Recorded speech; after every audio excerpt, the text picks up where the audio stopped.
The room had fallen into one of those peculiar silences that belonged only to Baker Street, an expectant hush in which every object seemed to breathe with its own history. A single violin string, left half-tuned upon Holmes's lap, gave a faint shiver each time the December wind pressed against the window panes. The dregs of his tea, long gone cold, sat untouched beside an envelope sealed in dark red wax, as though the sender wished its contents to smoulder even before being read. The morning light, pale as thin parchment, angled across the carpet in a way that made the dust motes drift like hesitant confessions. I had grown accustomed to such curious stillnesses, for they often heralded the moment just before a case stepped into our lives, quiet as a footfall behind a curtain. Yet nothing in that poised silence prepared me for the strange happenings that would follow, events that rose like candlelit apparitions out of the mundane, unsettling both reason and repose. As I stood by the mantel, watching my friend's eyes narrow upon the unopened letter, I sensed the first stirrings of an inquiry, unlike any we had taken before, one in which the shadows themselves seemed eager to speak. It strikes me now, as I recount these events for you who follow our adventures with such unwavering curiosity, that this case is best told with the same candor I once reserved for my journals. For if ever there was a matter in which the smallest flicker of a candle held the power to alter the course of a night, or a life, this was surely it. It was upon a morning so still that the very air seemed reluctant to stir that I first perceived, with that small and particular unease which one learns to trust after a dozen adventures with Mr. Sherlock Holmes, that our household in Baker Street had been touched by something not altogether natural. The gas in the sitting-room had been but triflingly trimmed, the embers in the grate lay low in sleepy ruin, and Holmes himself, who had spent the better part of the night in one of those abstruse chemical experiments which alternately illuminate and bewilder his intellect, sat with a half-tuned violin across his knees, and his long, nervous fingers poised as if to strike. Yet it was not to his instrument nor to his retort that his mind attended, but to an envelope which lay upon the small round table. An envelope of stout paper, sealed with red wax and stamped with no crest, no name, and no sign of the hand that had committed it to post. I remember that the letter struck me first for its lack of exterior history. There were no marks of address soiled by rain, no smears that might speak of a hurried passage through London's weather, no frank or stamp which one might trace to any office. It lay as if it had been placed with deliberation by a hand that desired secrecy rather than haste.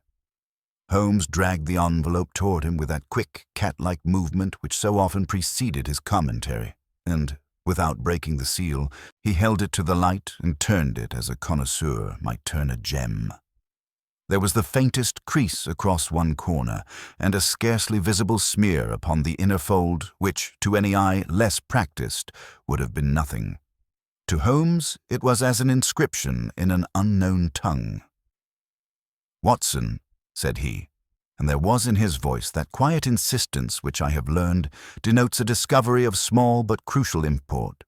"Observe the labor of a man who wished the sender to remain invisible. The wax is of a composition common among watchmakers. The pressure of the seal denotes a hand used to the tool, not to affixing letters. There is the impress of a thumb here. Notice, pressed at an angle which suggests haste or nervousness, and yet the paper bears no trace of street dust. It has not crossed many thresholds." I had been, for many months, his companion in those moments when his inmost perceptions narrowed to a single line of inference. It was therefore with no small curiosity that I watched him break the seal and extract within a single sheet of closely written paper. The hand, as he suspected, was not crude. It had the small flourishes of a person accustomed to the pen, but it betrayed restraint. Clauses clipped, emotion restrained, as one might expect from a man fearful of betraying more than he intended.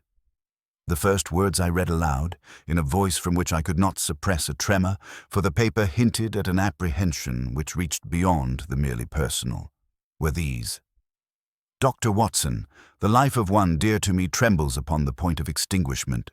I entreat your acquaintance and Mr. Sherlock Holmes's skill. come without delay and with a discretion which must be absolute. The request was simple, and yet it carried upon its face that note of private terror which the public press never captures, the fear that one might be watched, followed, understood. Holmes folded the letter and replaced it in its envelope with a care that was almost reverential.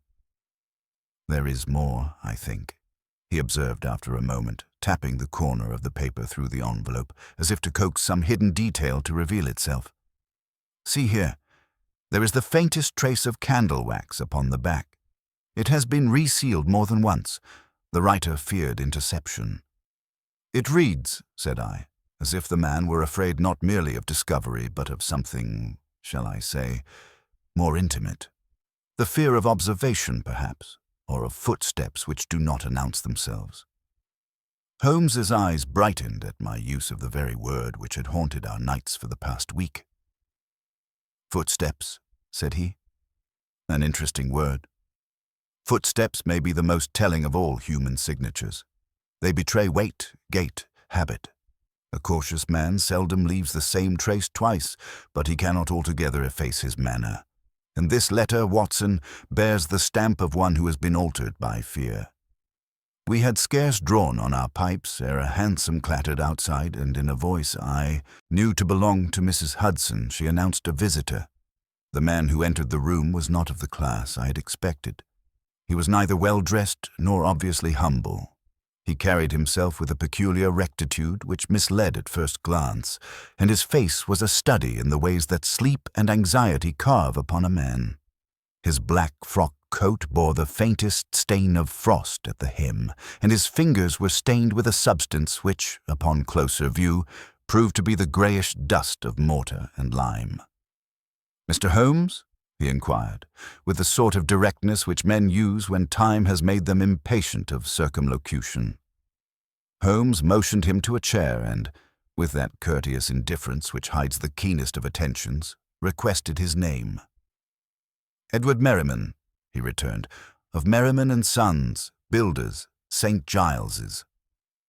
At that name, Holmes's brows, which rarely moved except in the service of some intellectual amusement, drew together with a curiosity that suggested the beginning of a chain.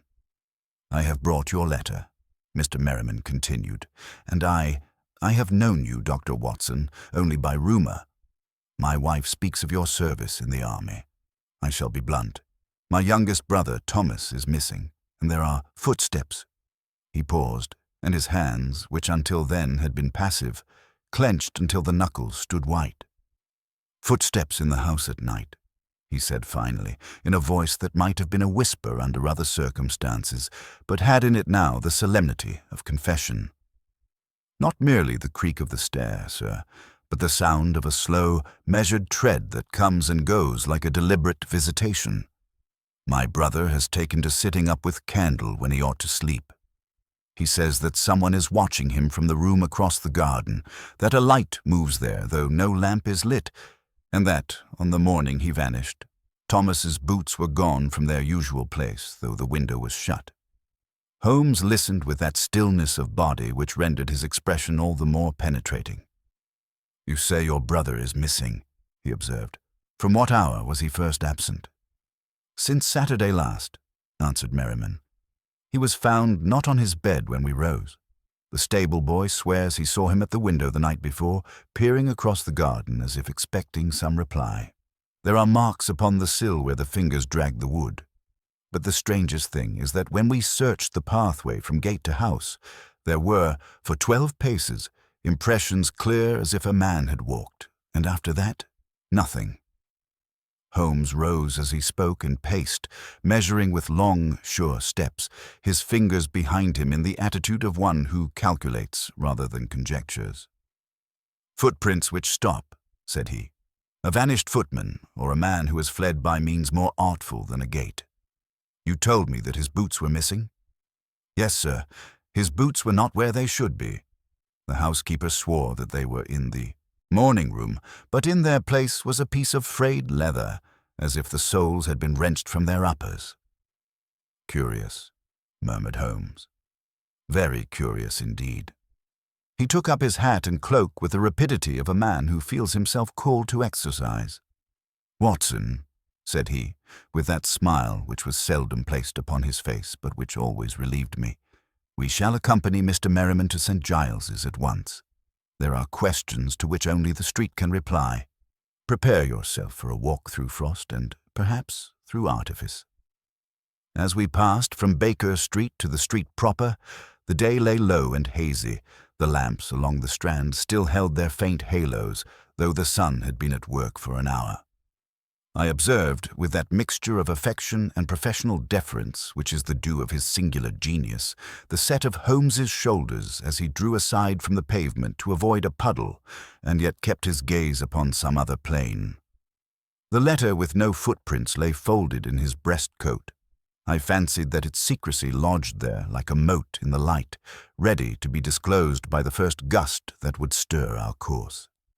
We set out together, then, bound for a house whose thresholds concealed more than their warp and weft, and in whose quiet corners I felt, as one always feels at the beginning of a case, the thrill of those small certainties that will presently unravel into something larger, more human, and far less neat than any of our books. "Continue?"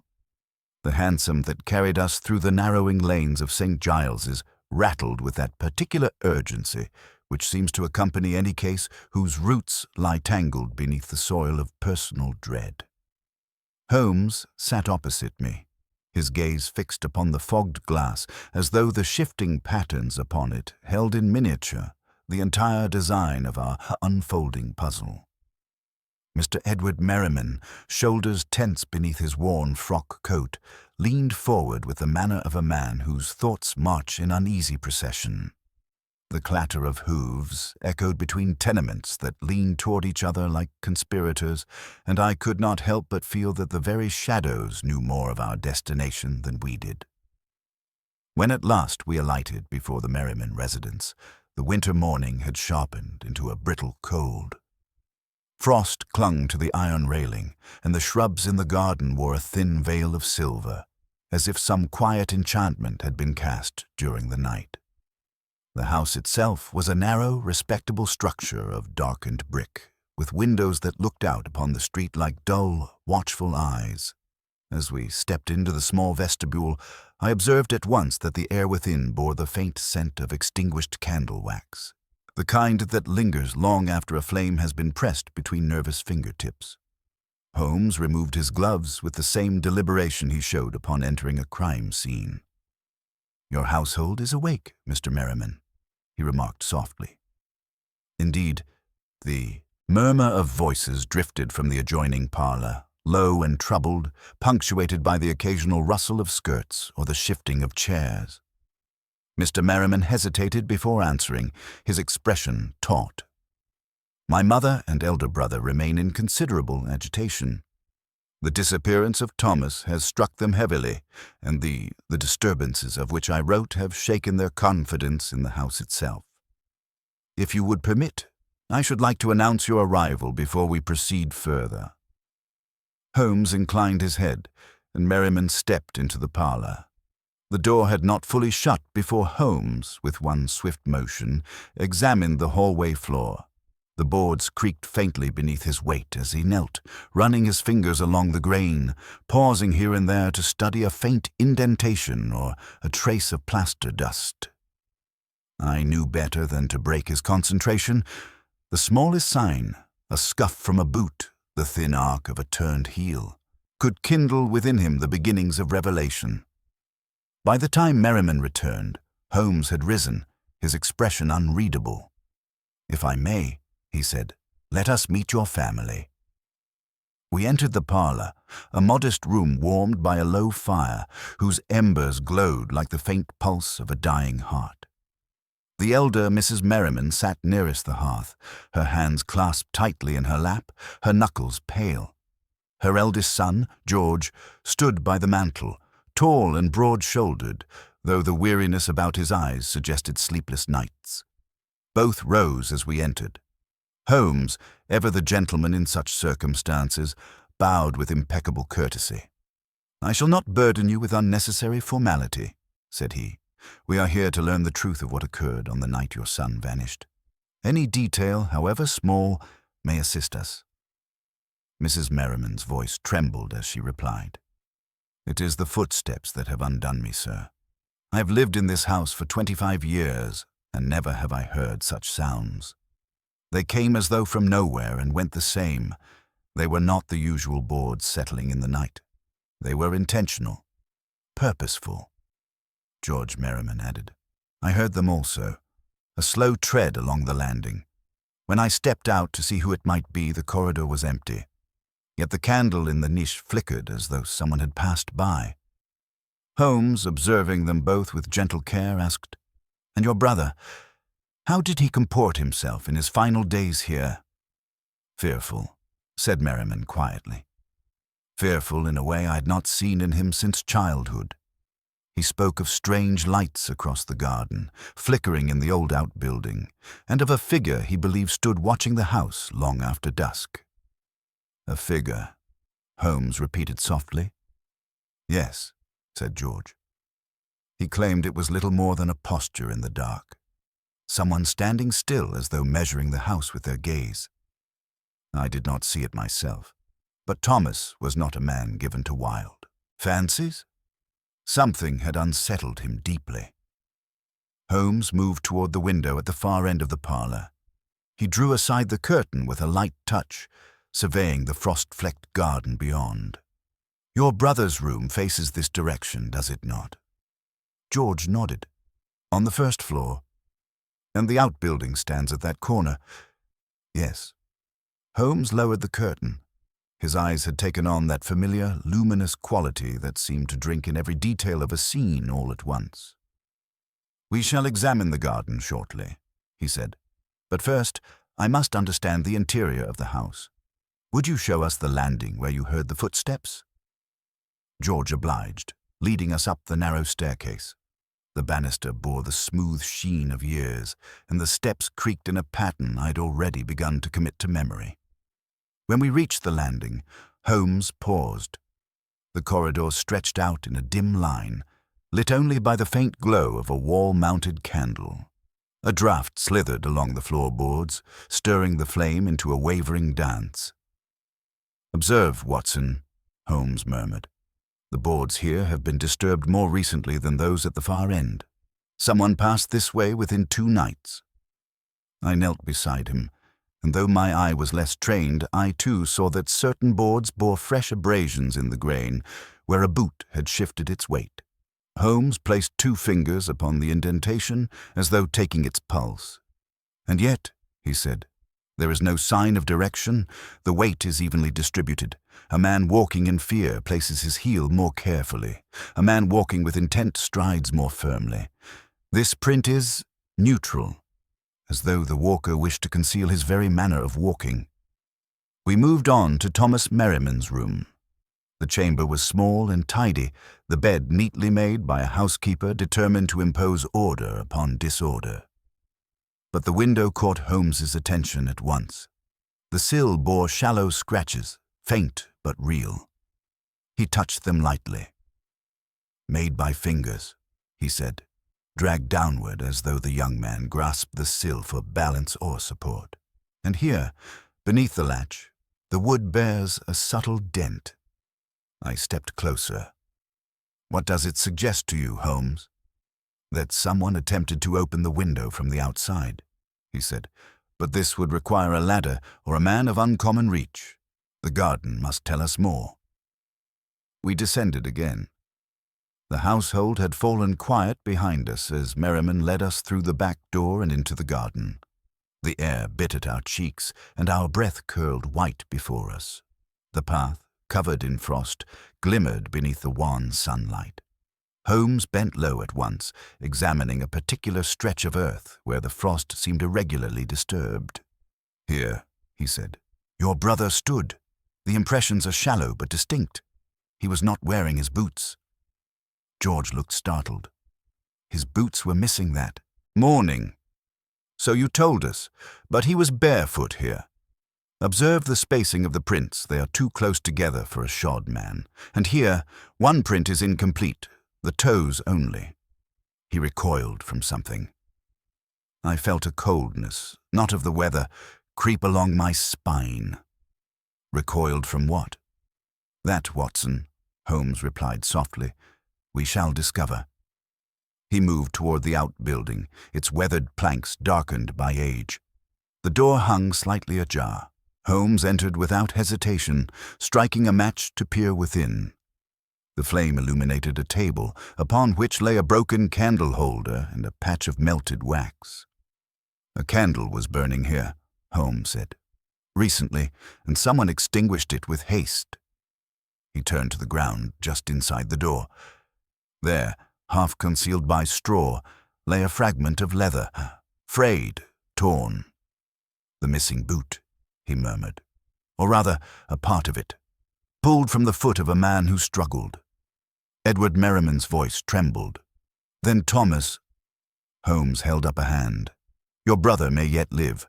This shows only that he resisted someone within this room. But look here. Against the far wall, in a place where the straw had been disturbed, Holmes found a second set of impressions. Faint, deliberate. These are not Thomas's, he said. The weight is different, heavier. And the step is measured, as though the man knew precisely where to tread to leave the faintest trace. Holmes straightened. We are not dealing with superstition, nor with a nervous man's fancy. Someone came to this house with purpose. Someone watched from the garden. Someone extinguished a candle before approaching the window, and someone, with a precise and practiced step, led Thomas Merriman away. The silence that followed pressed upon us like a hand. A crow called from a distant chimney, its cry sharp as a blade. Holmes looked toward the house, then back at the garden path, where the footprints ended abruptly, midway along the stones, fading into nothing. He walked with intent, Holmes said softly, and left no trace of where he went next.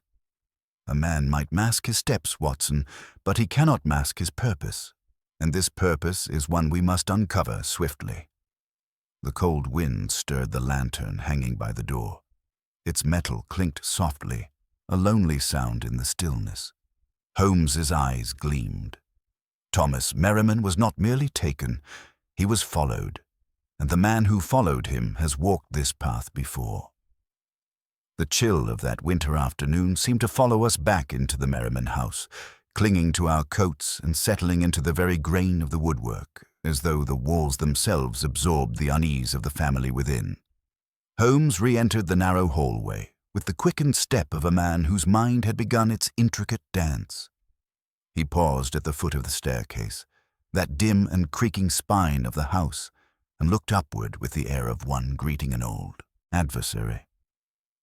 The faint gleam from the solitary candle on the landing quivered as if sensing our return. Watson, he murmured, his voice scarcely above a whisper. There are houses that breathe. This one has been holding its breath. I could not deny that the air felt weighted with something unresolved, a hush that was not merely silence but expectancy. Holmes's demeanor sharpened as he mounted the first stair, his fingers grazing the banister as lightly as wind across a violin string.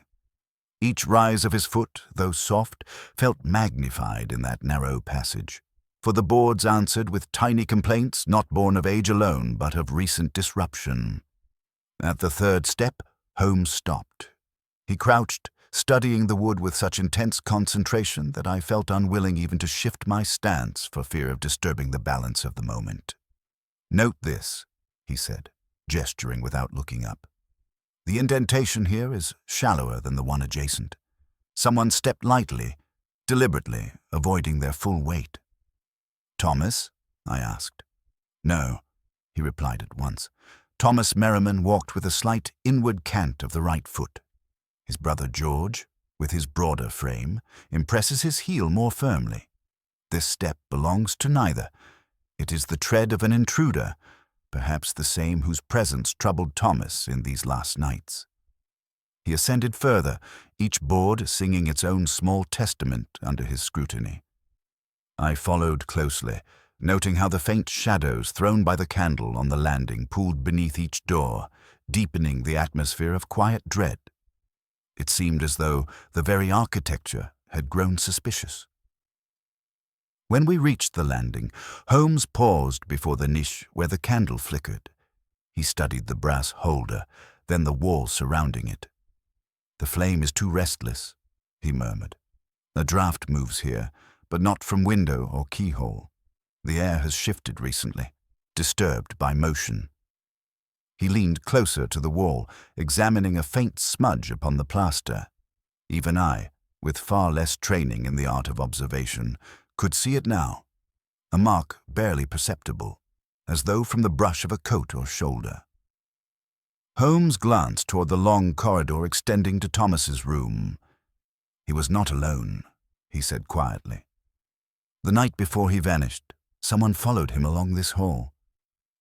The words struck the stillness like a pebble touching undisturbed water. The silence swallowed them, yet they echoed in my mind, compelling and ominous. We moved slowly down the corridor, Holmes stopping where shadows seemed to linger with greater weight. Halfway along stood a stairwell leading up to the attic, its door cracked open by an inch. The gap was narrow, yet its presence felt intrusive, like a half-whisper overheard in a darkened theater. Holmes placed 2 fingers upon the edge of the door. A faint tremor passed through the wood. "It has been moved recently," he said. "Not forced, merely nudged. Someone may have paused at this very spot to listen." He opened it wider.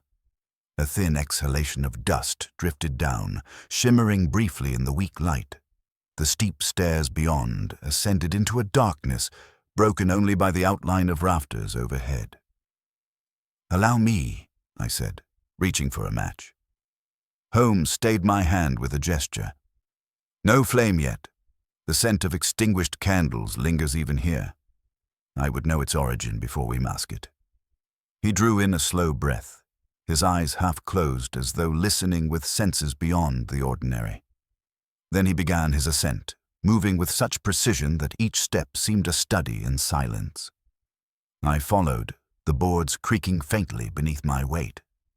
The attic was a cramped, slanted space filled with old trunks, stacked planks, and forgotten relics of the Merriman family's years. Dust hung in the air like suspended memory. Yet one area, near the far gable window, bore signs of recent disturbance.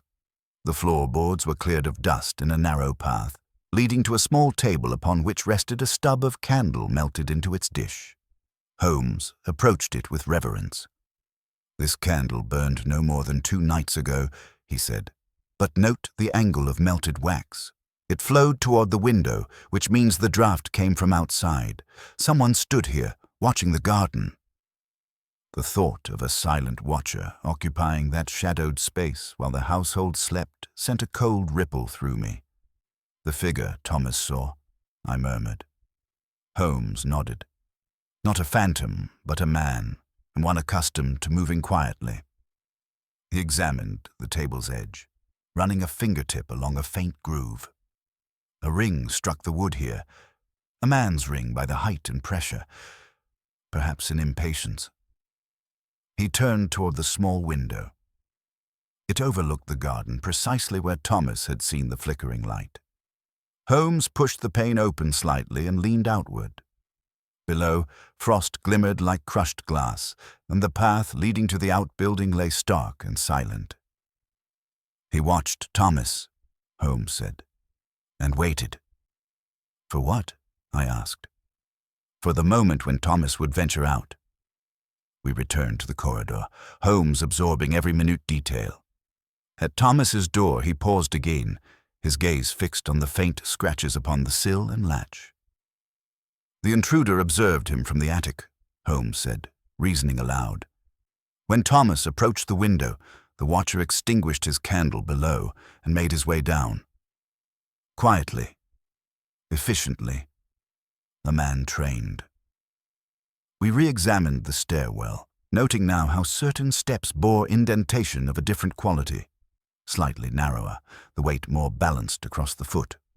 Not the tread of a laborer or a heavy boot, but perhaps a man used to precise footwork. Holmes traced this pattern repeatedly, descending with the keen patience of a man following an invisible score. The trail moved from the landing toward the back of the house, into a narrow service corridor seldom used by the family. Holmes paused at the threshold, bending low to examine a faded patch of the wall. "A touch of soot," he remarked, "transferred from a sleeve or coat brushed against a fireplace corner. And here, the faint odor of lamp oil. Someone passed through this hall carrying a lantern some nights ago. But the family would surely notice a stranger moving through the house," I said. Holmes looked up at me with the faintest shadow of a smile. "A stranger, perhaps. But consider another possibility. A man once familiar with the house." The suggestion lingered between us like a chilling draught. The service corridor led to the kitchen, where the Merriman housekeeper, a stern-faced woman named Mrs. Penford, greeted us with startled surprise. Holmes questioned her gently but incisively. She admitted that on the night before Thomas vanished, she had heard soft movement in the corridor long after the household had retired, but fearing it was an animal or a loose shutter, she had chosen not to investigate. Holmes thanked her and traced the corridor further until it ended at a back door leading to the garden. There, in the drying mud just beneath the threshold, he found what I had not thought possible after so many frosts: a partial impression of a boot heel. He lifted it on the tip of his finger. "This is not Thomas's heel, nor George's, nor Mr. Merriman's. The shape suggests a narrow, high arch, military issue or close to it." "That narrows our suspects," I said. "On the contrary, Watson," Holmes murmured. "It expands them, for London is thick with men who have learned silence in the service of war, or crime, or both." He stood then, gazing across the dim corridor as though assembling invisible pieces. This intruder moved through the house as one who knew its structure intimately. He ascended to the attic without hesitation, paused to watch the garden, descended again with stealth, and waited for Thomas to act upon the fear he had already planted. I felt a chill spread through me. "You believe the footsteps were staged?" Holmes turned his head slowly, his eyes gleaming. "Not staged, Watson. Calculated. Every sound the family heard was meant to unsettle Thomas, to drive him toward the window, the garden, the outbuilding. The intruder desired not merely to take him, but to break his composure first." "And the footsteps that stopped?" "A signature," Holmes said. "A message, left by a mind confident enough to erase its own trail." He moved toward the stairwell once more, his silhouette tall and narrow in the fading light of the corridor. "This house," he said softly, "has been played like an instrument, and the hand that plays it is not yet done." As we descended, the shadows on the stairwell seemed longer than before, as though the very darkness had begun to take shape. The hour had dimmed toward late afternoon by the time. Holmes and I stepped once more into the sharp air outside the Merriman residence. The neighborhood lay in that peculiar stillness which settles upon London's lesser-trodden quarters, an expectant hush broken only by the distant roll of a wagon upon uneven stones.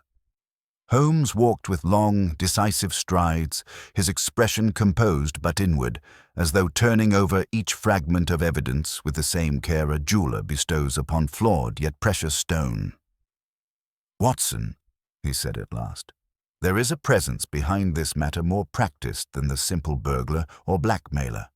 A man who intrudes upon a household, observes from the attic, manipulates a victim's fears, and withdraws without trace. Such a mind is far from ordinary." We returned to Baker Street briefly, only to gather Holmes's more specialized instruments. No sooner had we begun our search within the files for any record of comparable intrusions than a sudden rap sounded at the door, hurried, unsteady, compelling enough to startle even Mrs. Hudson. The visitor was a young woman in household attire, breathless from haste. Her hands trembled as she clutched the edges of her cloak. "Mr. Sherlock Holmes," she gasped, I was told you might be found here. Oh, please, sir, it is urgent." Holmes motioned her forward with immediate attentiveness. "Compose yourself, madam. You're safe." "Tell us your name." "Clara Wilkes, sir," she replied with a swallow. "I serve as kitchen maid in the household of Mr. Edward Merriman." Holmes's eyes flickered, sharpened. "The Merriman household. Go on." It is Henry, sir. Henry Grieve, the footman." Her voice shook more violently now. "He has vanished." I felt a shudder of recognition pass through me, for the disappearance of Thomas Merriman had left a raw unease in us all. But Holmes's response was not surprise. Rather, it was a grim settling of certainty. "When was he last seen?" he asked. "This morning, sir. He brought coal for the parlor fire. He said he felt unwell and asked leave to rest. When Mrs. Penford went to rouse him at noon, he was gone. His coat still hangs by the back door, his gloves upon the table and his cap upon the peg. His boots, too. He leaves without them. It is impossible." "Impossible," Holmes echoed softly. "Or deliberate?" The girl's eyes filled. "He was good, sir, kind-hearted. It is not like him to act in secrecy." Holmes reached for his coat. "Watson, we return at once. Miss Wilkes, you must ride with us. Every minute now is of consequence." The hansom lurched into motion, carrying us back through the labyrinth of London streets until the Merriman residence once more rose before us, a narrow figure of brick and unease. The household was in disarray. Mrs. Merriman clung to her chair as though afraid the world might tilt beneath her. George paced in stiff, agitated lines. Edward met us with a pale, strained composure that barely containing his alarm. Holmes addressed them with quiet gravity. "Your footman is missing," he said without preamble. "We must see his quarters." The room assigned to Henry Grieve was a small, low-ceilinged chamber near the back stairs. A narrow bed, a washstand, a modest trunk, the humble possessions of a servant of fair character. Yet there was about the room an absence more chilling than disarray. No sign of a struggle, no note, no hurried removal of belongings. Only the impression of quiet departure, yet without coat, without boots, without necessity. Holmes moved immediately to the window. It was secured. He examined the latch, the sill, the space beneath the bed, lifting each item with meticulous care. And then his gaze fell upon the floorboards. "There," he murmured. I knelt beside him. Beneath the narrow bed, almost invisible to the casual eye, lay a thin line of crushed dust, broken into segments by something that had pressed upon it. "A footprint," Holmes said. "Barefoot." I stared. "You mean Henry?" "No," Holmes interrupted. "The shape is too slight. This belongs to a man of narrower foot. He stood here, concealed at some point in the night." The realization gripped the room like a tightening cord. George Merriman spoke sharply. "Explain yourself, Mr. Holmes. Are you saying that someone hid in this room while Henry slept?" Holmes replied evenly. "Not slept, feared." He turned toward the corner beside the washstand. There, faint though it was, rested another mark. This one the slight indentation of a knee. "He knelt here," Holmes said, "listening, waiting." Mrs. Penford made the sign of the cross. Holmes rose. "Miss Wilkes, who last spoke with Henry?" "I did, sir," she whispered. "Yesterday evening. He told me, well, I fear it sounds foolish, but he said he felt watched while he polished the lamps in the corridor. That a shadow passed behind him, though no one walked the hall. But I assured him it must have been from the window." "He was not mistaken," Holmes said. We followed him into the corridor. He stooped again, studying the boards with narrowing focus. "Watson, observe the dust patterns. Thomas Merriman's bare steps crossed here toward the garden that night, but these, here, are different. A second set of bare impressions, lighter, hesitating, close to the wall. Henry followed something or someone before Thomas ever vanished." The household fell silent. Holmes continued, his voice low and resonant. "The intruder's purpose was not mere abduction. It was orchestration, Thomas was the intended quarry. Henry, however, witnessed or sensed more than the intruder wished. "Then Henry is taken too?" George demanded. "Possibly," Holmes answered, "but not necessarily alive." A cold breath seemed to pass through the corridor at those words. Holmes moved next to the narrow back staircase leading to the service yard. He held his arm, lantern low. "Here," he said sharply. A scuff. I leaned close. A faint smear of wax lay along the edge of one step. Candle wax. "From the attic," I said at once. "Precisely," Holmes murmured. The intruder carried his lamp downward. He followed Thomas. Then Henry followed them both. Holmes descended into the service yard. The fading daylight cast long bars of shadow across the worn stones. Near the back gate he stopped. "Look," he said. A piece of fabric, rough, stiff, torn, hung upon a nail of the gate. Holmes examined it with both hands. "A servant's livery," he said. "Henry's. Torn in haste." He held it up to the light. Dark smears marred the cloth. "Blood," I whispered. Holmes neither confirmed nor denied, but his expression tightened into that dreadful line which I had seen only in the gravest of cases. He turned his lantern upon the earth below. 2 sets of footprints, one barefoot, one shod. Then, several paces away, only one. And then none. The cold settled upon the yard as though the very air listened. "The intruder moved with a precision beyond ordinary criminals," Holmes said. "But Henry resisted him. The torn cloth proves it. And here, observe, the intruder dragged him for 3 paces.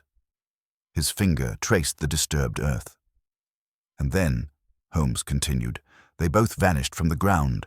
No markings of ladder, cart or horse, no sign of vehicle. They simply ceased." I stared at the spot where the footprints ended. It felt as though a veil had dropped across the earth. Mrs. Penford wrung her hands. "It is unnatural," she whispered. "Men do not simply disappear." "No," Holmes agreed. "Not without assistance." He straightened, surveying the yard, the house, the rooftops beyond. "We are dealing," he said, "with a man who knows how to claim silence itself as an accomplice." He turned back toward the door. "Watson, the intruder has made 2 moves. The next will not take long. This man acts with intention, and the circle around the Merriman family is closing. We must return to Baker Street at once. There is someone I must consult." As we left the household behind, the shadows seemed to thicken along the corridor we had just walked, as though the very air had begun to expect the intruder's return. Night had settled over London by the time Holmes and I returned to Baker Street. The lamps along the street wavered in their glass casements, their glow blunted by a curtain of frost that crept across the city like a quiet contagion. Holmes wasted no time upon return. He strode directly to his writing desk, rifling through maps of the district, property registers, and a stack of telegrams he had arranged earlier that week. His fingers moved with that rapid, precise energy I had come to recognize as the outward trace of a deeper, faster movement of thought. "Watson," he murmured. Something Henry Grieve noticed frightened him, enough to follow the intruder into the night and ultimately into disappearance. But Thomas Merriman, he was led. That distinction is vital. I nodded, though my own thoughts were occupied with the stark image of the footprints ending abruptly in the Merriman garden. "What do you believe happened to them, Holmes?" He paused, meeting my gaze with that steely brightness that meant he had begun to discern the general shape of the truth, though many of its finer lines remained concealed. "Disappearance," he said carefully, "is not a matter of magic, Watson. It is geometry. Every absence has its path. The intruder has chosen his ground very deliberately." Before I could inquire further, Holmes produced his lens, coat, and gloves in one swift motion. "We must return," he said. "There is something unfinished in that garden." It was well past midnight when we arrived once more outside the Merriman residence. The frost had thickened into a white crust over the walkway. softening the harsh outlines of the cobbles. No lamps burned within the windows. The household lay in slumber or exhausted vigil. Holmes signaled to me to tread lightly as we entered the garden by the side gate rather than disturb those inside. The Merriman garden, modest by London standards, stretched behind the house in a frosted rectangle. A lone lantern hung from the hook beside the outbuilding door. The very lantern Holmes had noticed earlier, its flame guttering in the cold as though reluctant to burn. The frost made the paths glitter like shards of broken stars. Holmes moved into the garden with an immediacy almost uncanny, as though some thread tugged him along its length. I followed, watching the lantern's glow cast long, wavering shadows of our figures against the house. At the place where Thomas Merriman's footprints had ceased their course 2 days earlier, Holmes knelt and brushed his gloved fingertips along the ground. "You see what the frost conceals from the untrained eye, Watson," he murmured. "The absence is not merely the end of a trail, it is the beginning of a controlled vanishing." He swept away a thin layer of frost. Beneath it, the earth bore faint disturbances like shallow impressions left by something flat and rectangular. "A board?" I suggested. Holmes nodded. "A plank thick enough to distribute weight evenly. If placed here before the frost began to form overnight, any prints made upon it would have left no impression on the soil beneath." He rose, lantern light catching the fine frost upon his coat. "Our intruder prepared this garden days before the abduction. He anticipated where Thomas would step and how fear would drive him." We moved toward the outbuilding. The lantern hanging by the door flickered once more, its flame curling sideways in a pointed gust. "The wind is not strong tonight," Holmes remarked softly. "Yet the flame reacts as though displaced by movement." He raised the lantern from its hook and held it above the frost. The light revealed a narrow disturbance, no more than a slip of crushed ice, leading from the outbuilding to the rear fence. "A trail," Holmes murmured. "Too light to be a boot, too straight to be chance." I peered closer. "A rope dragged along the ground?" "Possibly," Holmes answered, "or the hem of a coat stiffened by frost. But note the direction, toward the fence, not the gate." The fence behind the outbuilding rose to nearly 8 feet, its boards warped but sturdy. Holmes examined it with intense focus, running his hand along the top edge until he stopped abruptly. "Here," he said, "frost displaced. And here, resin." He raised his finger, now dusted with a faint, amber-like residue. "What do you make of it?" I asked. "Climbing resin," Holmes replied. "Used by acrobats, steeplejacks, and certain burglars who depend on silent ascent. The intruder climbed this fence with burdened weight. He did not go through the gate where prints might betray him." He motioned for me to steady the lantern as he scaled the fence with astonishing agility for one of his lank frame. Once atop, he surveyed the alley beyond with keen attention. "Come, Watson," he called softly. "There is more." I joined him, and together we dropped into the narrow alley. Frost had settled here as well, though more unevenly. The lantern light revealed a long indentation stretching several feet, parallel lines accompanied by a faint central groove. "A cart?" I asked, uncertain. Holmes shook his head. "Too narrow, too controlled.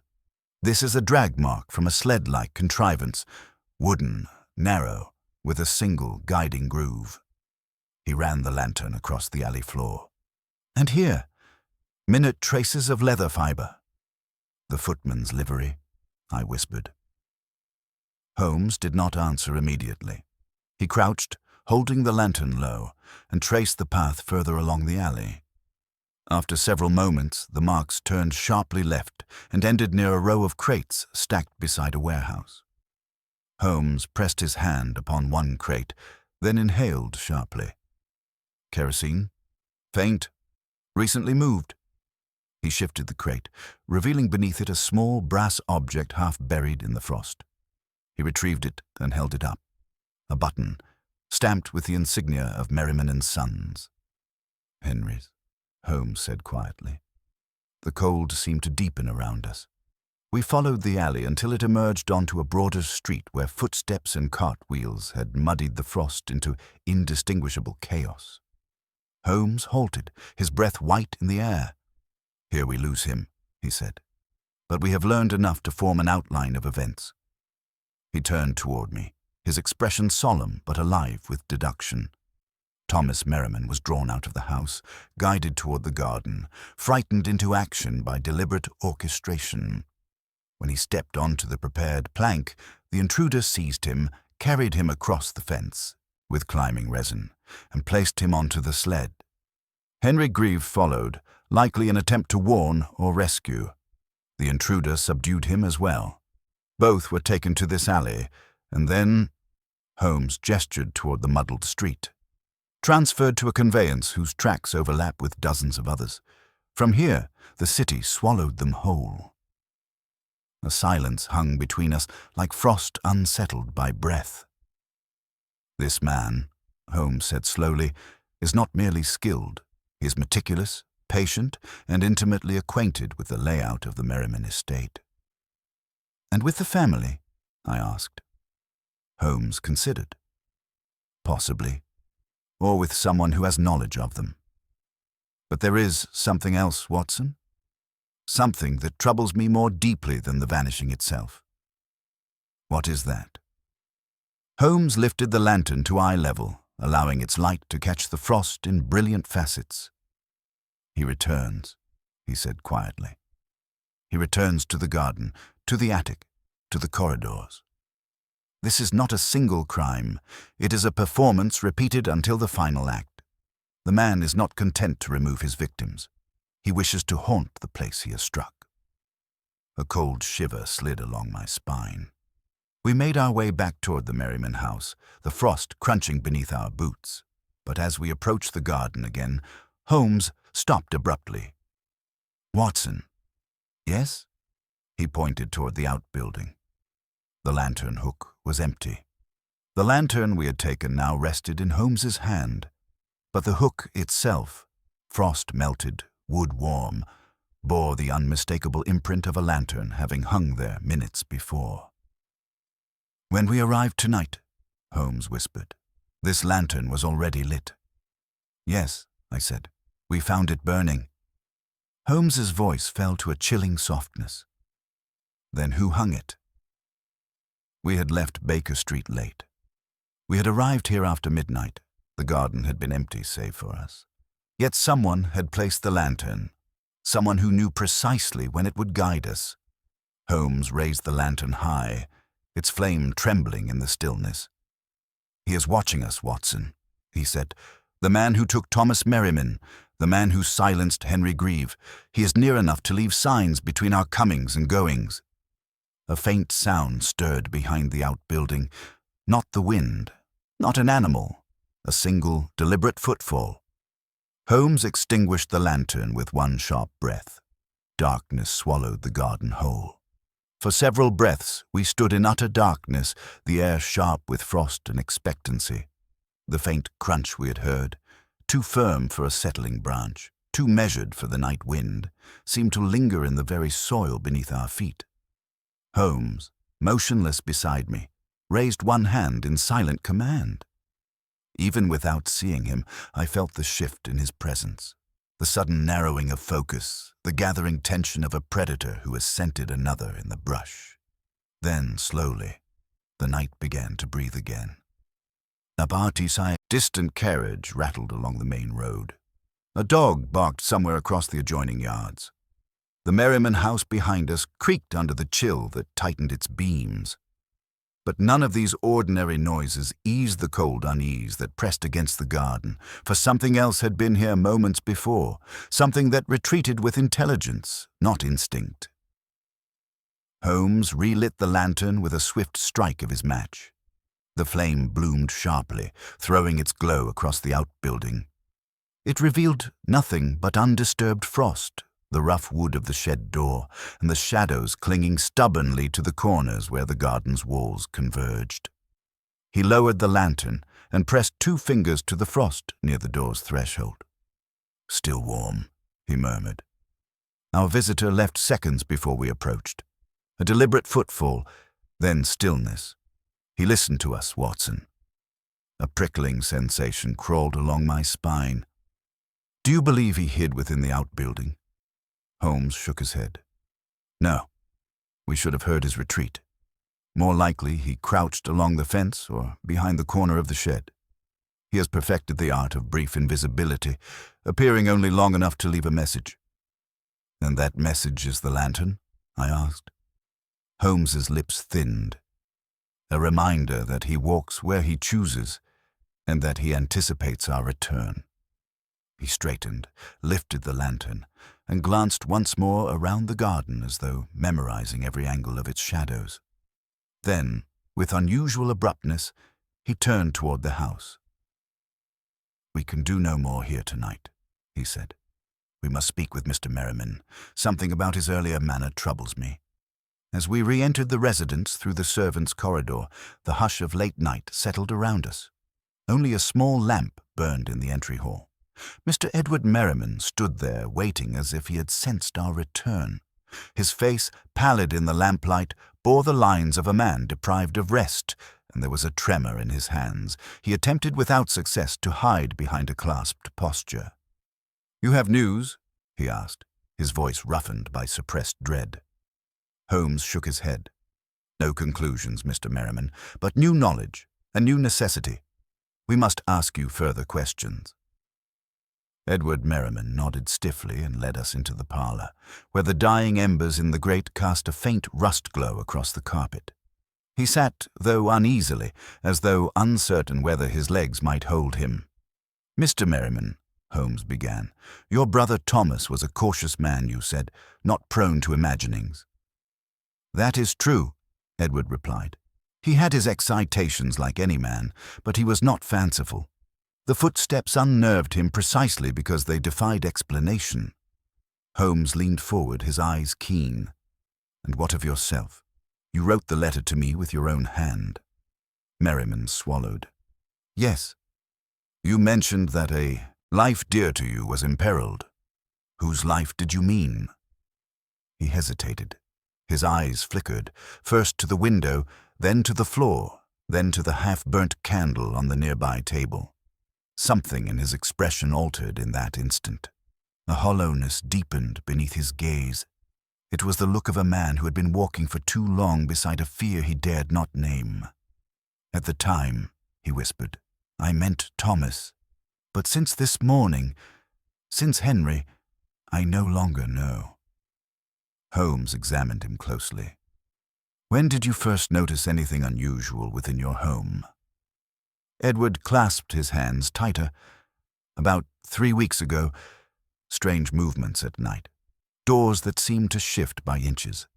The sensation of being watched when one stood alone in the corridor.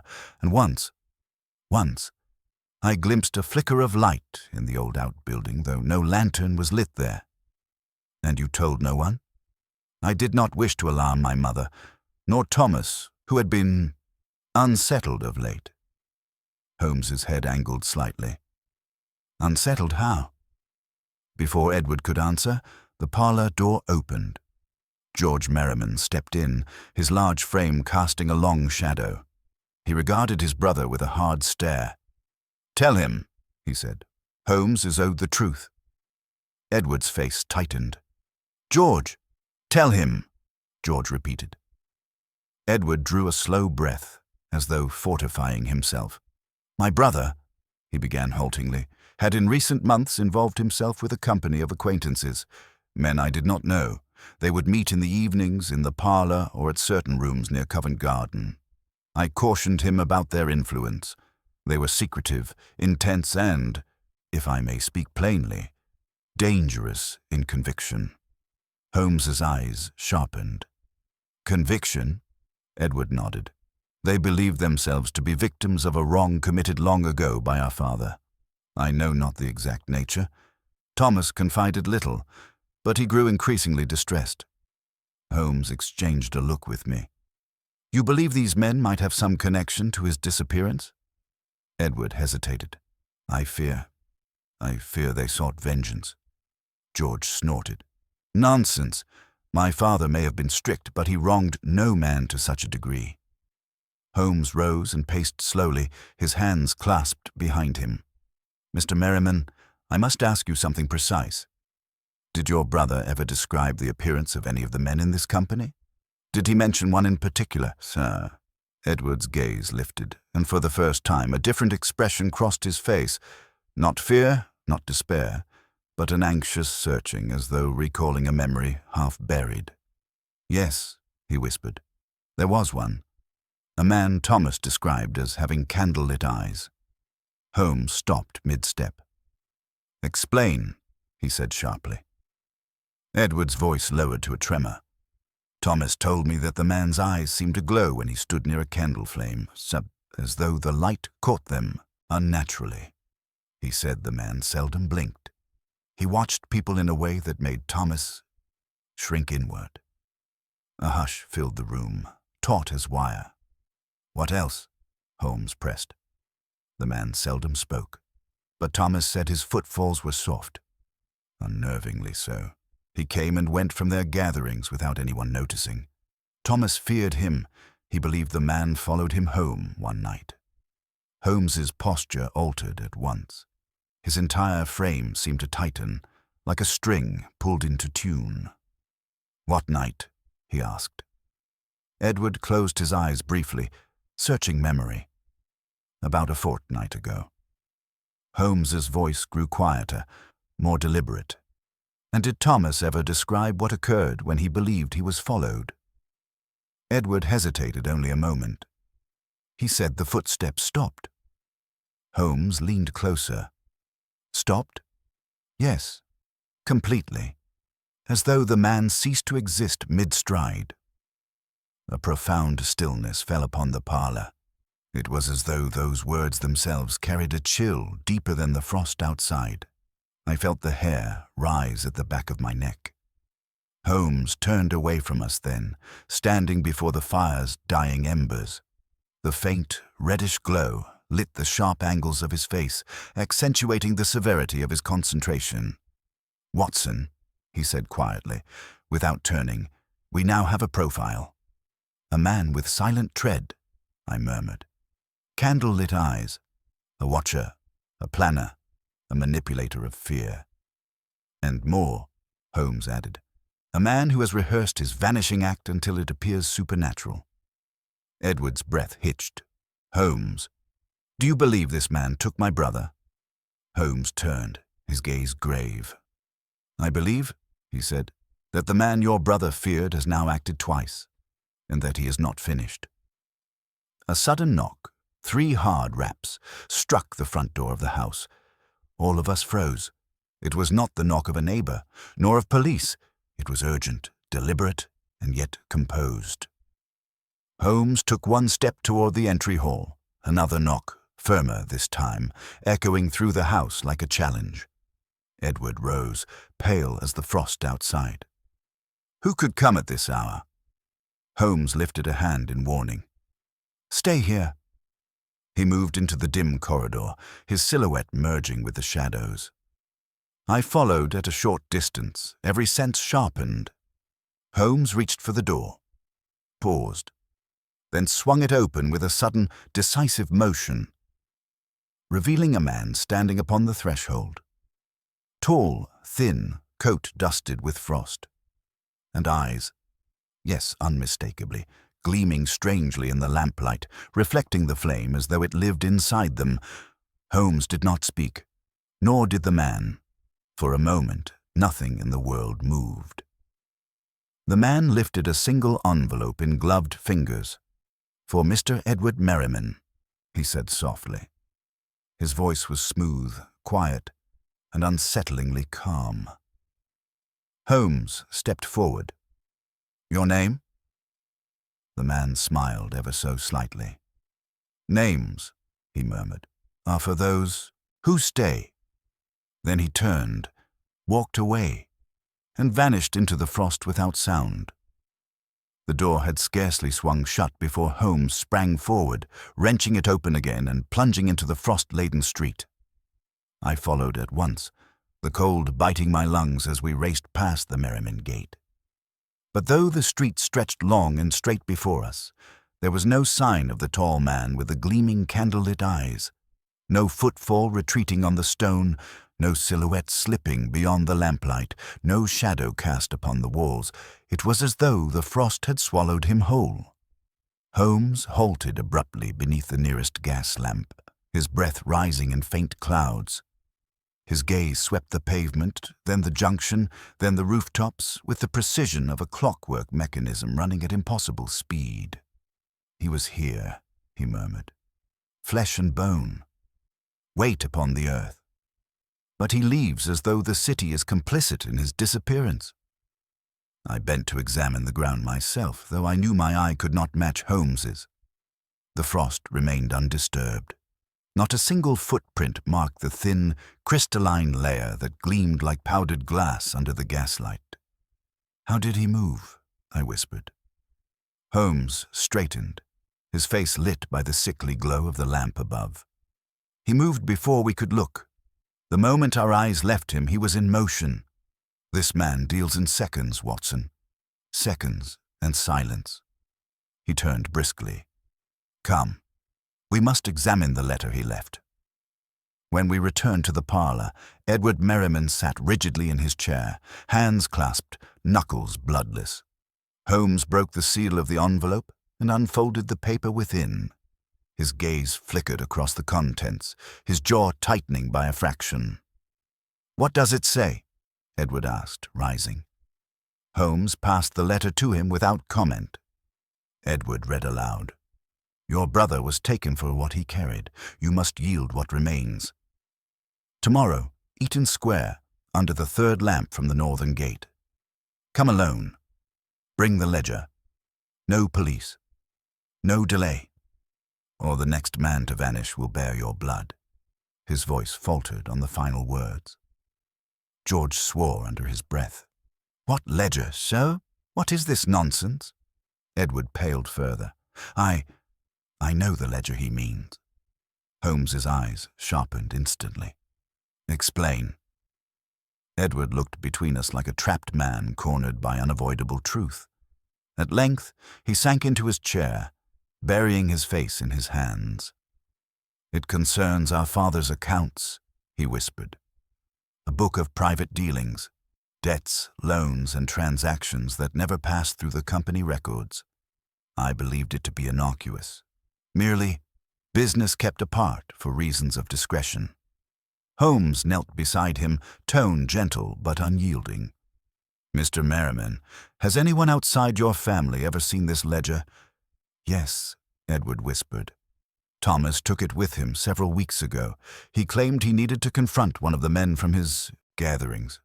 He said there was an old debt, something unjust, something father had concealed." Holmes exchanged a look with me. "And you have the ledger now?" Edward nodded. "I recovered it from Thomas's desk 2 days before he vanished. I did not understand its importance, only that he seemed distressed by it." Holmes rose, his decision immediate. "Watson, fetch your coat. We go to Eaton Square." George stepped forward. "Tonight?" Holmes met his gaze. "The man who delivered this message will not wait. If he acted at midnight here, he will act in the same hour elsewhere. There is a rhythm to his movements, by intent, not chance." Edward caught Holmes's sleeve. "Should I come with you?" "The letter demands—" "No," Holmes interrupted firmly. "You must not. The man expects you alone.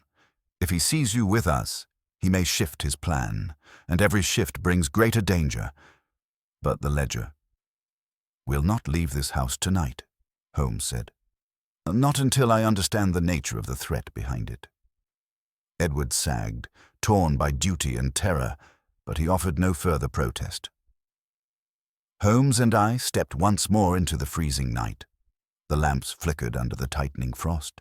The city seemed to watch us with narrowed, crystalline eyes as we hailed a hansom and began the long, tense journey toward Eaton Square. The ride felt longer than it was. London's gaslit corridors drifted past like scenes glimpsed from a half-remembered dream. Shops shuttered tight, ironwork railings glittering with frost lace, lone constables stamping their feet against the cold. Yet even in the heart of the city, I felt the uncanny silence settling again, the silence left by a man whose footfalls never lingered where they should. Holmes sat forward, his breath ghosting the window glass. "Watson, this matter no longer concerns a single household. Eaton Square is the heart of London's affluent society. A meeting arranged there is not the gesture of a petty criminal. Our adversary moves among powerful men, or those who influence them. You believe Thomas's circle involves such individuals?" Holmes nodded. Men of grievance and ambition, men who believe themselves wronged by the elder Merriman. If this ledger contains evidence of misdeeds, real or perceived, it is a tool of leverage. "And a motive," I said. Holmes's face darkened. "Just so." The carriage turned into Eaton Square, a broad expanse of elegant facades and orderly railings, the lamplight subdued by the distance between houses. The air felt different here, not merely colder but thinner, as though the frost itself held its breath in anticipation. Holmes stepped out, scanning the row of lamps. "The third from the northern gate," he murmured. We approached cautiously. The third lamp flickered with a curious, intermittent pulse, its flame trembling in a manner unlike its neighbors. Holmes lifted his lens. "A film of oil on the glass," he noted. "Applied by hand." "Why?" "To signal," Holmes said. "To mark the place." The square lay silent. The shadows pooled thick between the houses. Yet Holmes's attention snapped suddenly to the far corner where a figure stood beneath a portico, a shape partially cloaked, posture rigid, as though waiting. But before I could speak, Holmes held up a hand. "No," he whispered. "Not him." The figure moved, but its movements were too coarse, too uncertain. Nothing like the spectral precision of the candlelit-eyed man. Then, stepping into the lamplight, he revealed himself as a constable on night patrol who paused only to adjust his collar before resuming his route. Holmes exhaled, not relief, but impatience. "He is here," he said. "Not physically, perhaps, but in influence, in design. The message was not for Edward Merriman alone." He crouched, examining the base of the lamp-post. There rested a small scrap of paper folded into a narrow strip. Holmes retrieved it. "If you seek him, follow the light that does not burn." Holmes straightened slowly. "He taunts us now." "Holmes," I said, watching the frost-laden square, "what light does not burn?" Holmes's gaze swept the houses, balconies, windows, lanterns, street lamps, until he fixed upon one darkened upper window, third story, overlooking the square. Frost clung to the glass. Yet in the very center, a small patch had melted, forming a perfect circle, as though someone within had breathed against it recently. "There," Holmes said. "Our watcher." No sooner had he spoken than the faint silhouette behind the window withdrew. Holmes seized my arm. "Come, Watson." We raced across the square, boots cracking frost beneath us. But as we reached the steps of the house, Holmes halted abruptly. The front door stood slightly ajar. The silence inside yawned like a void. Holmes drew his revolver. "Prepare yourself," he murmured. "We are about to meet the architecture of this man's mind." We entered. The front hall lay empty, silent, immaculate, with not a thing out of place. The lamps along the walls were unlit. Holmes raised our lantern high, its glow revealing the polished wood, the framed etchings, the narrow staircase leading upward into darkness.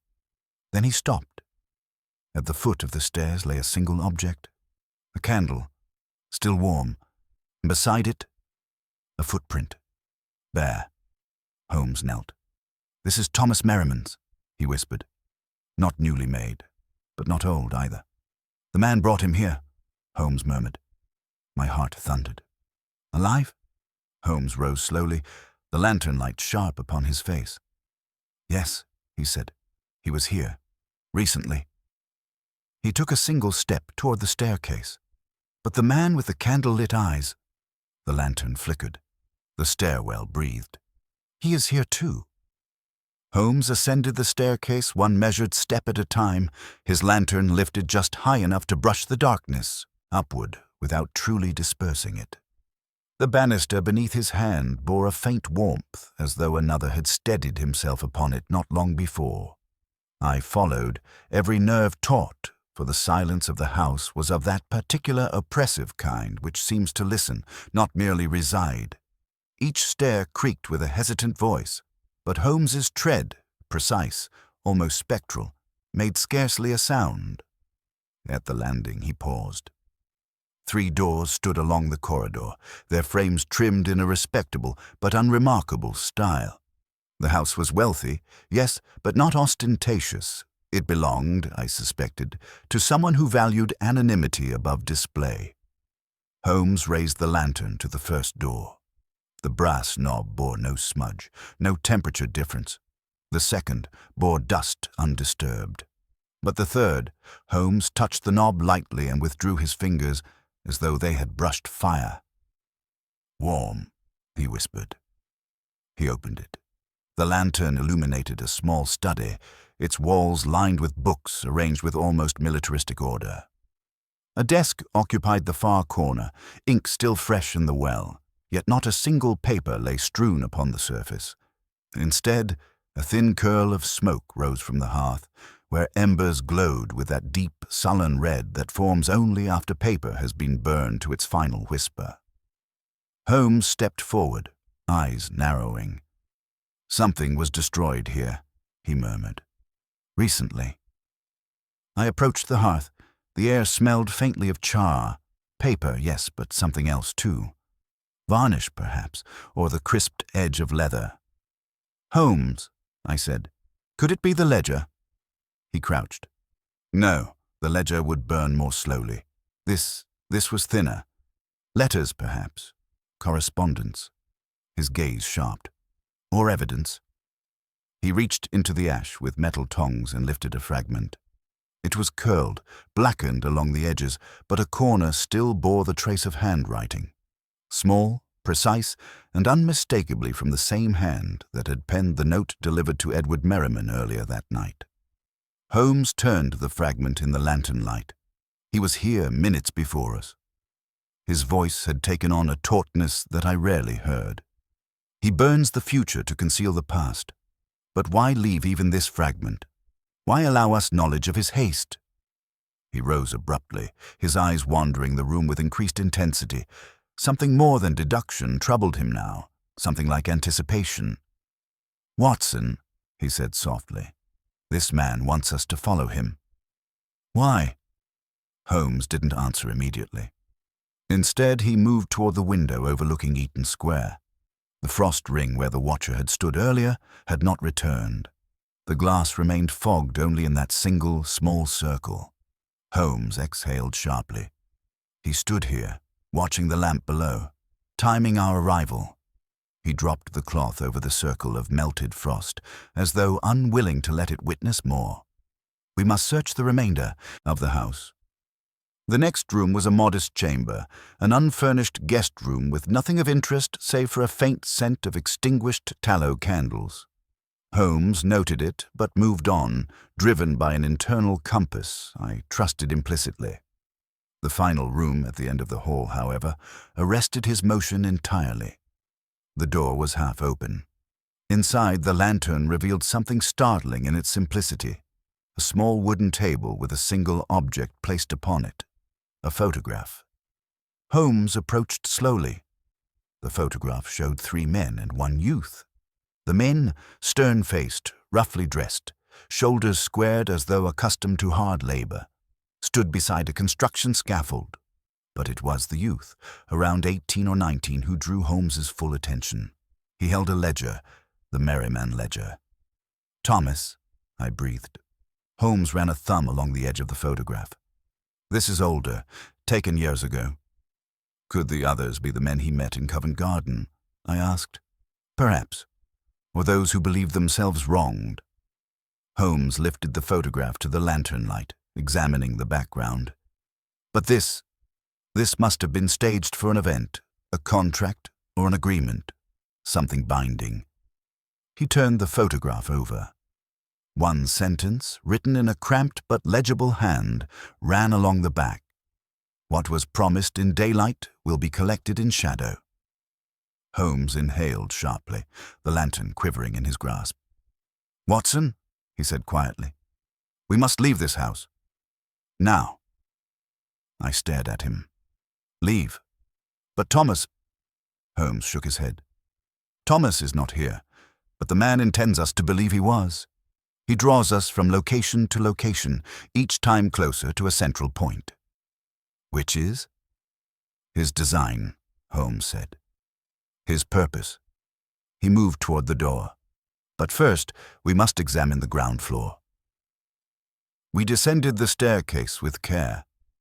Holmes paused twice to study faint impressions in the dust along the banister and the edges of the floorboards. Signs that the candle-lit-eyed man had moved swiftly between levels, watching our progress or anticipating it. At the foot of the stairs, however, Holmes halted again, this time with a sudden rigidity that seized his whole frame. There was a faint glow beneath a door directly ahead, a thin line of light. Holmes motioned for silence. He moved toward the door, examining the gap. The light flickered. Candlelight. He opened the door in one rapid motion.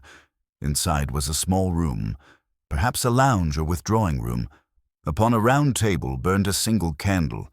Its flame wavered strangely, bending forward as though pulled by a draught. Holmes withdrew one step. "Not a draught," he murmured. "Heat." He raised the lantern, sweeping the room. No one was present, but over the hearth, where one might expect to find a painting, hung nothing at all. Instead, the entire wall above the mantel had blackened with soot. A small iron grate sat ajar. Holmes approached the hearth with cautious reverence. "This is where he burned the rest," he said. "Inside this grate.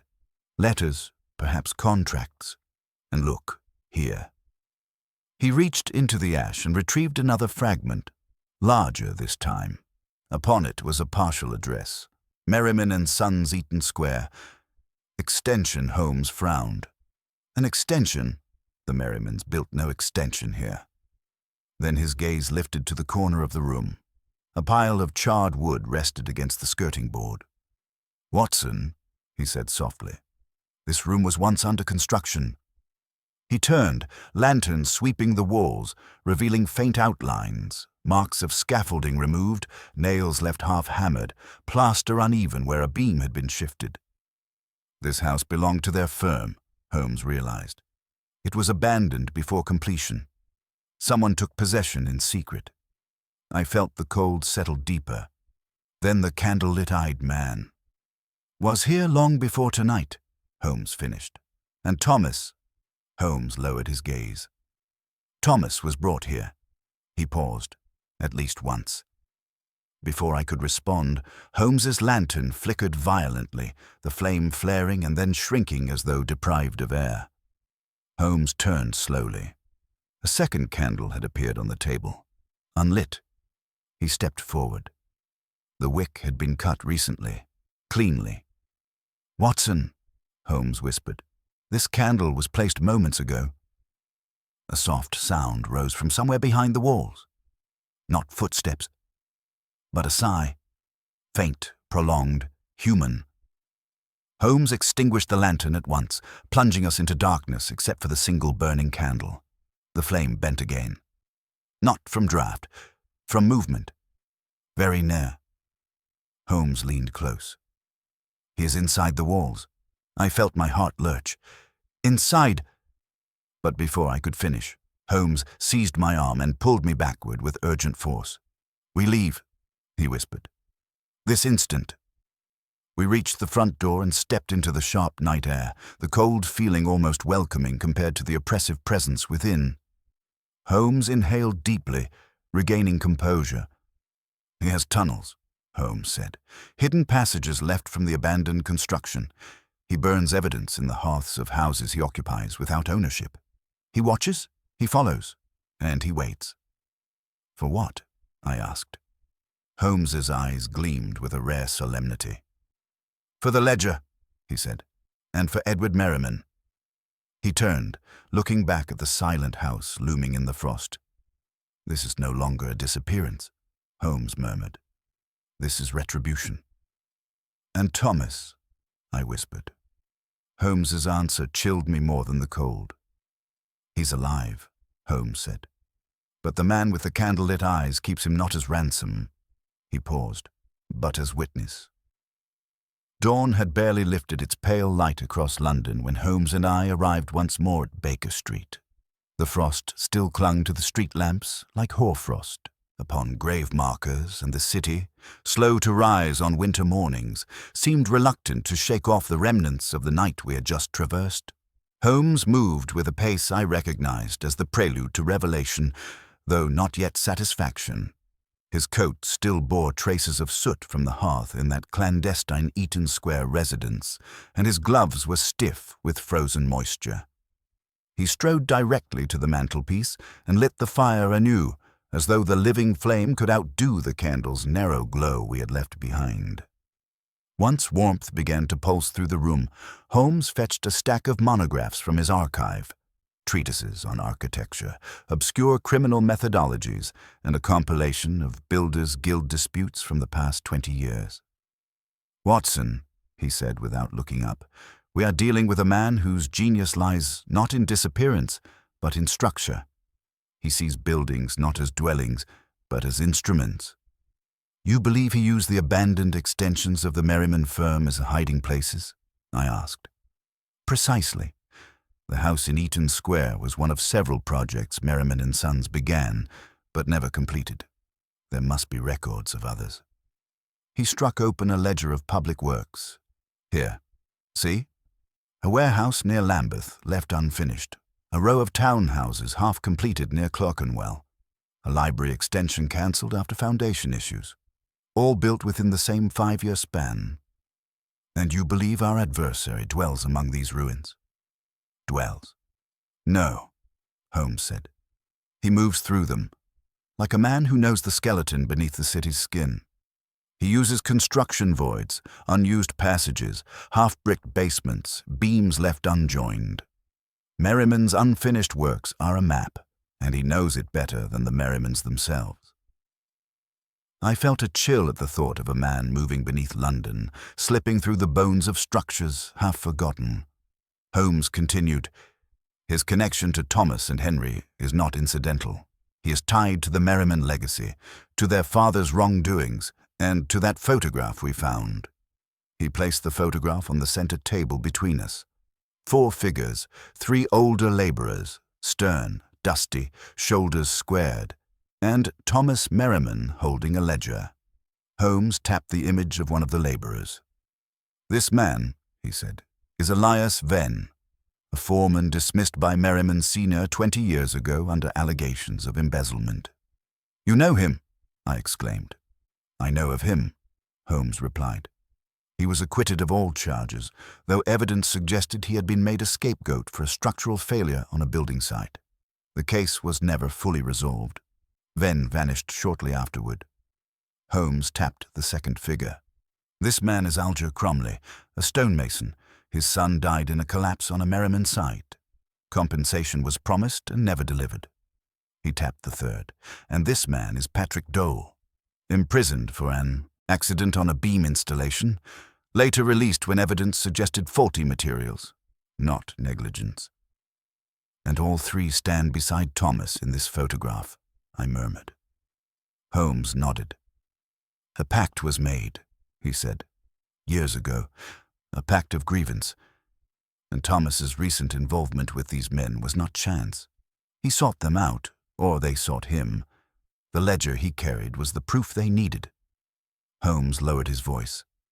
Whatever his father concealed, these men knew, and someone among them believed the debt still unpaid. I stared at the photograph. Then the man with the candle-lit eyes. One of them? Holmes shook his head. No, All three were common laborers. None possessed the stealth, precision, or psychological cunning we have seen. But one among their circle, one who passed among them like a shadow, does. He stepped away from the table, pacing before the fire. Thomas spoke of a man who attended their meetings silently, whose eyes glowed strangely near candle flame, a watcher without allegiance, yet always present, a man no one claimed to know. The same man who came to the Merriman house, I said, remembering the unsettling gleam in the stranger's eyes.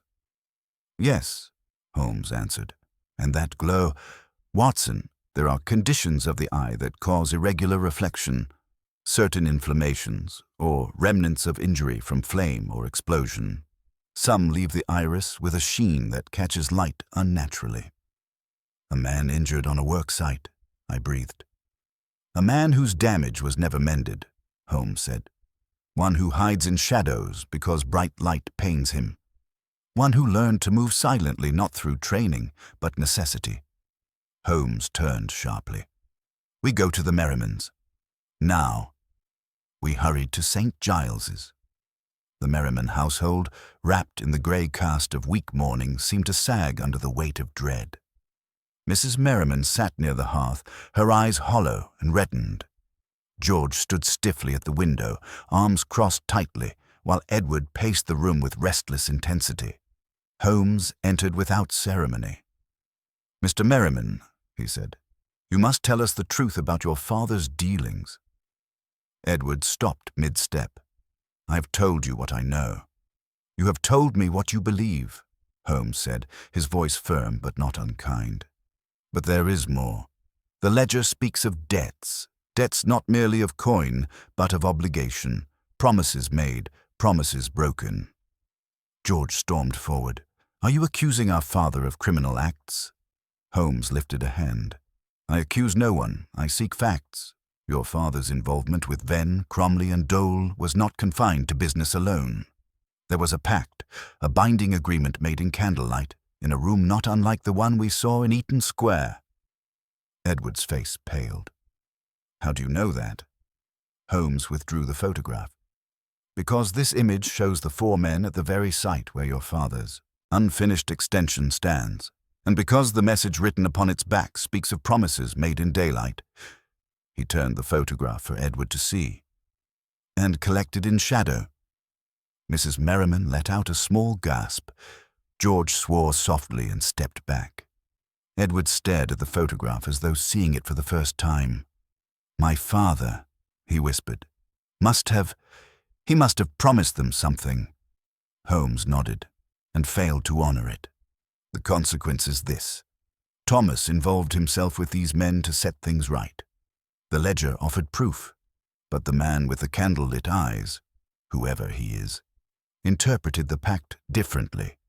He sees the sons bearing the debts of the fathers." George's voice cracked. "Then Thomas was taken in retribution?" "Yes," Holmes said solemnly, "but not by the men in this photograph. The hand guiding this retribution belongs to a fifth man, a man whose image we have not seen, a man whose eyes reflect more than candlelight. They reflect obsession." Edward sank into a chair. "Holmes, what must we do?" Holmes drew a breath that seemed to carry the weight of the entire house. "We must confront the pact where it began," he said, "at the Merriman site, the abandoned library extension, one of the earliest structures left incomplete." I spoke before I could stop myself. "The place where the foundations failed." Holmes nodded gravely. "Where flames once licked the beams, where men were injured, where promises were made in whispered conspiracies, and where the man with the candle-lit eyes was born into silence." The room seemed to shrink around us. Holmes turned sharply. "Gather yourselves. The hour is late, but our adversary moves within a cycle of night. He strikes when the lamps burn low. If we are to find Thomas alive, we must arrive before he completes his design." Edward looked up, stricken. "And if he intends to kill him?" Holmes met his gaze with unflinching steadiness. "He would have done so already," he said. "No. This man wants him alive, He wants him to witness something, perhaps the final act of the pact. And Henry? Mrs. Merriman whispered. Holmes exhaled. Henry Grieve is either captive or failed to survive the first act, but we shall not leave without certainty. We left the house at once. The sky above London had begun to pale, though the cold persisted with unbroken severity. Holmes and I hailed a cab and began moving through the thinning streets toward Clerkenwell, where the Merriman Library extension had once begun its ill-fated construction. As we approached the district, Holmes leaned forward, eyes narrowing. Watson. Yes? You must be prepared. The man with the candle-lit eyes will not run now. He has led us step by step. He wants us present for what comes next. And what is that? I asked. Holmes's reply was soft, but carried the weight of foreboding, the culmination of a pact, signed in darkness and owed in blood. The cab slowed before a skeletal structure of stone and timber. Frost coated its beams. Darkness pooled where walls had never been completed. A single light burned from within. Candlelight. Holmes stepped out first. We enter, he said, and we end this. The air around the abandoned library extension trembled with a cold so complete that even the breath in one's chest felt hesitant to rise. Frost clung to every exposed beam and half-set stone, turning the skeletal structure into a kind of frozen reliquary, an edifice long forsaken by daylight, yet recently reclaimed by the one mind who knew every gap in its bones. The single candle flickering within cast a sickly gold tremor across the raw timber, as though the structure itself winced beneath its fragile illumination.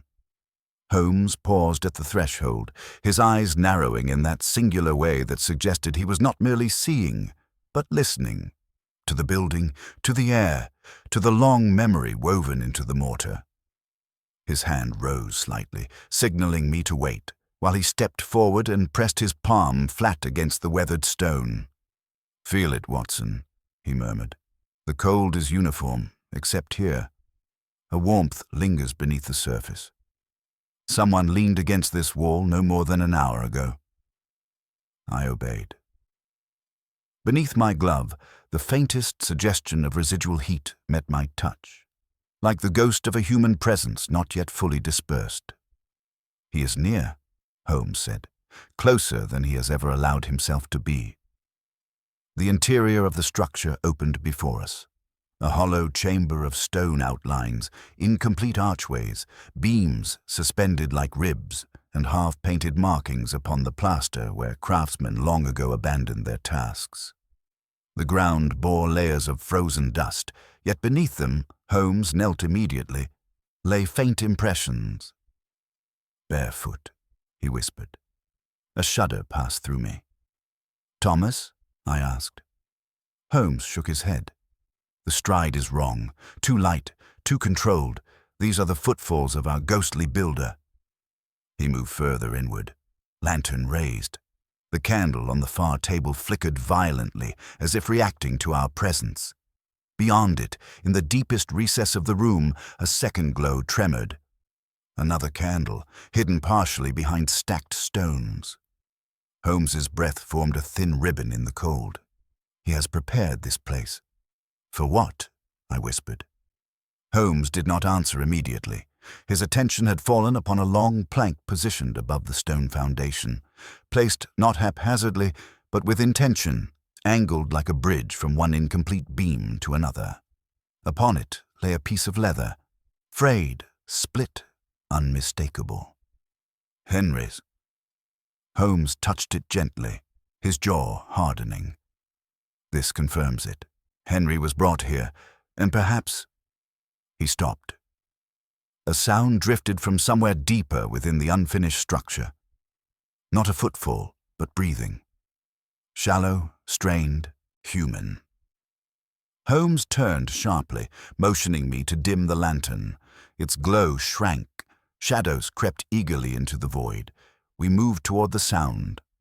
Another archway led into a smaller chamber. Unfinished walls curved inward to form what would have been a reading alcove.